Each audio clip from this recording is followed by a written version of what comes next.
Hello everyone, welcome back commerce विद्यार्थी। मैं हूं दीपक शर्मा।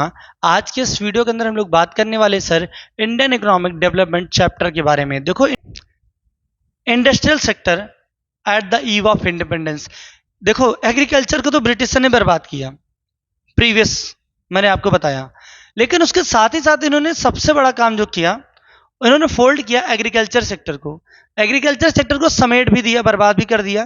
क्योंकि जब इन्होंने इकोनॉमिक एक्सप्लॉयटेशन करना चालू किया तो भारत का एक प्राइड हुआ करता था हैंडीक्राफ्ट इंडस्ट्री, हाथ से बनी हुई वस्तुएं, और उन्होंने उसको प्रॉपरली बर्बाद किया। कैसे बर्बाद किया, इसी के अंदर हम बताएंगे। तो चलिए बात करते हैं डिक्लाइन ऑफ हैंडीक्राफ्ट इंडस्ट्री। पहला ही पॉइंट है सर, ठीक है। डिक्लाइन ऑफ हैंडीक्राफ्ट इंडस्ट्री किस तरीके सर, एग्रीकल्चर सेक्टर्स में काम करने वाले जितने भी लोग थे, ठीक है, एग्रीकल्चर सेक्टर में काम करने वाले जितने भी लोग थे, ठीक है, उनको तो जो किया किया, लेकिन इंडस्ट्रियल सेक्टर के अंदर जितने भी लोग काम करते थे, हैंडीक्राफ्ट इंडस्ट्री को चलाते थे, हैंडीक्राफ्ट इंडस्ट्री जो भारत का प्राइड था उसको ऊपर ले जा रहे थे, उन सब को मूव कर दिया एग्रीकल्चर सेक्टर की तरफ। उन सब से बोला कि आपको हैंडीक्राफ्ट वस्तुएं जो बनानी, हाथ से बनी वस्तुएं, ठीक है, नहीं बनाना है, आप सब एग्रीकल्चर में काम करेंगे, ठीक है। अगर किसी को भी हैंडीक्राफ्ट इंडस्ट्री में काम करना है, हैंडीक्राफ्ट इंडस्ट्री चलानी है, आपको टैक्स ज़्यादा देना पड़ेगा, लगान ज़्यादा देना पड़ेगा, सामान को इंपोर्ट एक्सपोर्ट करने पर भी आपको डबल चार्जेस देने होंगे या ज़्यादा से ज़्यादा टैक्स देना होगा, जिसकी वजह से हमारी हैंडीक्राफ्ट इंडस्ट्री प्रॉपरली खत्म हो गई, ठीक। During the colonial rule, Britishers systematically destroyed the Indian handicraft industry. Indian handicraft industry को प्रॉपरली बर्बाद किया, एक सिस्टम में बर्बाद किया, ऐसा नहीं तुरंत खत्म आज के आज, नहीं नहीं, आराम से सिस्टमेटिक वे में इन्होंने इस चीज को प्रॉपरली धीरे धीरे करके बर्बाद कर दिया, ठीक। Industry and force the peoples individuals into the agriculture sectors. The basis of motive Britisher rule behind this deindustrialization was twofold. मतलब क्या हुआ कि ज्यादा से ज्यादा लोगों को क्या इंडस्ट्रियल सेक्टर से फोल्ड कर दिया गया, किस तरफ सर, एग्रीकल्चर सेक्टर की तरफ मिला दिया गया कि आप प्रोडक्शन मत करिए, हैंडीक्राफ्ट इंडस्ट्री के ऊपर काम मत करिए। यहां पर बताया गया to convert India into supplier of raw material. India को as a supplier of raw material देखा गया for the industries of Britain. Britain की जो इंडस्ट्रीज थी वो रॉ मटेरियल के फॉर्म पे पूरे इंडिया को देखती थी कि ये रॉ मटेरियल्स हमको कहां से मिलेंगे, इंडिया से मिलेंगे। 200 रुपए की लकड़ी यहां से लेके जा रहे हैं, 4000 का बेड लाके यहीं बेच जा रहे हैं, ठीक है। To develop India as a market of manufacturing goods, ठीक है। इंडिया को डेवलप किया कैसे, मैन्युफैक्चरिंग ऑफ मार्केट गुड्स, मतलब ज्यादा से ज्यादा सामान बनाइए ब्रिटिश में और ला के भारत में चिपकाते चले जाइए, बेचते चले जाइए, ठीक। अगला डिस्क्रिमिनेट टैरिफ पॉलिसी या ट्रेड पॉलिसी हम बोलते हैं, ठीक है। ब्रिटिशर ने सबसे पहला काम क्या किया, हमारी जो ट्रेड पॉलिसी थी, ट्रेड पॉलिसी मतलब हमारी जो एक कंट्री से दूसरी कंट्री सामान इंपोर्ट एक्सपोर्ट करते थे, ट्रेड पॉलिसी मतलब जो हमारी व्यापारिक पॉलिसीज थी, ठीक है, उसको पूरा बर्बाद किया, ठीक। कैसे किया sir, free trade and unrestricted entry to the British goods. British से कोई भी गुड्स होगा, अगर कोई गुड्स ब्रिटिश को जा रहा है या कोई गुड्स ब्रिटिश से बन के आ रहा है, प्रॉपरली कोई भी टैक्स आपको देने की जरूरत नहीं, बिकॉज ये ब्रिटिशर का देश है, ठीक है। ब्रिटिशर अपने यहां से बनाकर यहां पर फाइनल गुड्स को बेचना चालू कर चुके थे और उनको किसी तरीके की टैक्स नहीं देना पड़ता था। लेकिन कोई इंडियन है, कोई सामान इंपोर्ट या कोई सामान एक्सपोर्ट करना चाहता है तो दोनों ही कंडीशन में आपको टैक्स देना पड़ेगा। लेकिन अगर आप ब्रिटिशर हैं, आप अंग्रेज हैं, तो आपके बाप का राज है, आप आइए और सर सामान को फ्री में इंपोर्ट एक्सपोर्ट करिए, आपको कोई टैक्स देने की जरूरत नहीं है। भारत का खून चूसने के लिए तो हम बैठे ही हैं, ठीक है। तो मतलब ये ब्रिटिशर की कहानी थी, ठीक। अगला tariff free exports of raw material from India to Britain.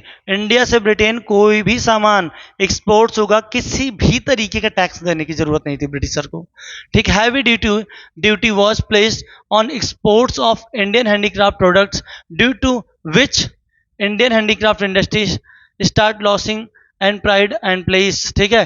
देखो यहाँ पर बताया गया हैवी मतलब जितने भी हैंडीक्राफ्ट इंडस्ट्री थे, अगर उनको किसी तरीके से मतलब उसमें कोई भी प्रोडक्ट आप एक्सपोर्ट कर रहे हैं, उस कंडीशन में आपको ज्यादा से ज्यादा टैक्स पे करना पड़ेगा।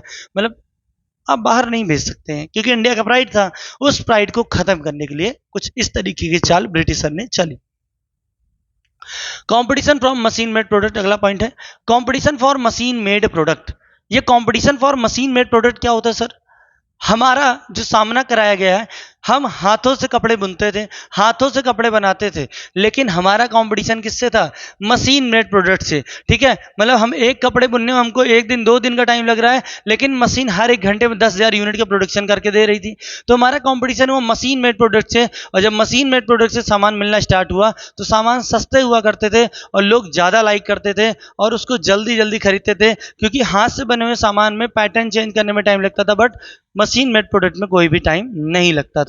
ठीक है, तो यहाँ पर बताया गया the pride of Indian handicraft industry started यहाँ started to the decline when it faced the competition from machine made product। हमारा कंपटीशन किससे हो सर? मशीन मेड प्रोडक्ट के साथ हमारा कंपटीशन हुआ।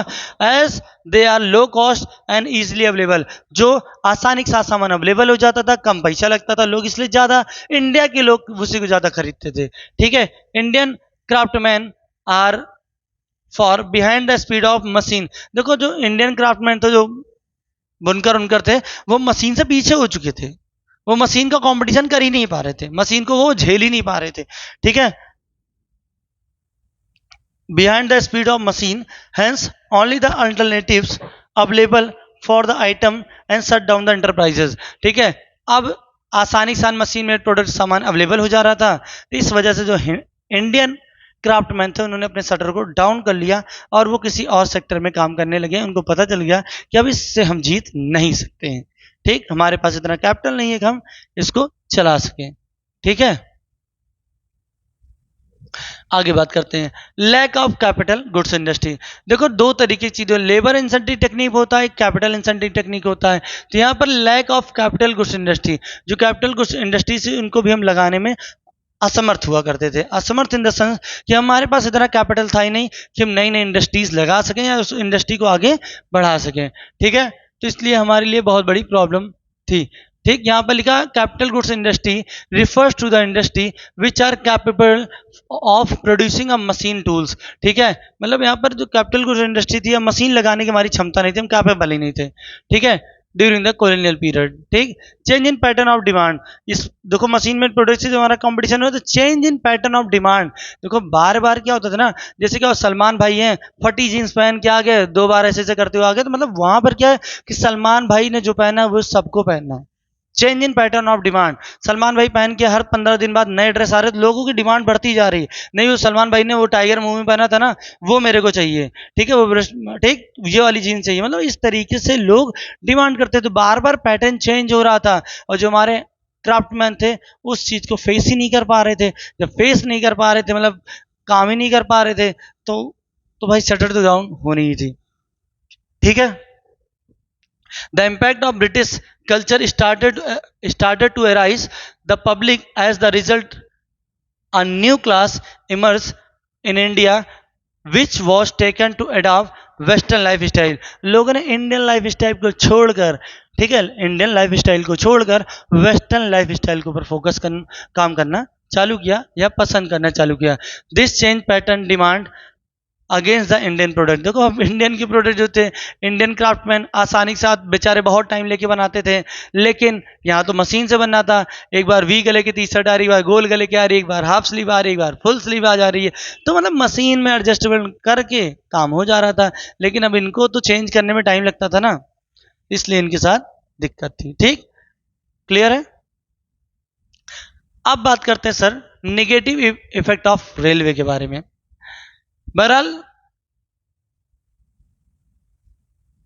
नेगेटिव इफेक्ट ऑफ रेलवे के बारे में अगर हम बात करें तो सबसे बड़ा यही था ड्रॉबैक कि सामान को एक जगह से दूसरी जगह आसानी के साथ मोबिलाइज कर ले रहे थे। सामान रॉ मटेरियल फिनिश गुड्स एक जगह से दूसरी जगह एक्सपोर्ट इंपोर्ट हो जा रहा था आसानी के साथ, तेजी के साथ काम हो पा रहा था। इसलिए रेलवे उस टाइम पे हमारे लिए एक नेगेटिव पॉइंट ऑफ व्यू से काम कर रहे थे। ठीक है, तो ठीक all through introduction of railway was one of the positive impact of colonial period, but at the time of railway proved that terror of Indian industry। देखो कॉलोनियल पीरियड के टाइम पे तो निगेटिव इम्पैक्ट था, लेकिन currently क्या है ना कि सबसे बड़ा इम्पैक्ट भारत के जो सबसे बड़ा रोड मैप का काम करने वाला रेलवे है। तो मैं इसके बारे में कुछ नहीं बात करने वाला आपसे, ठीक।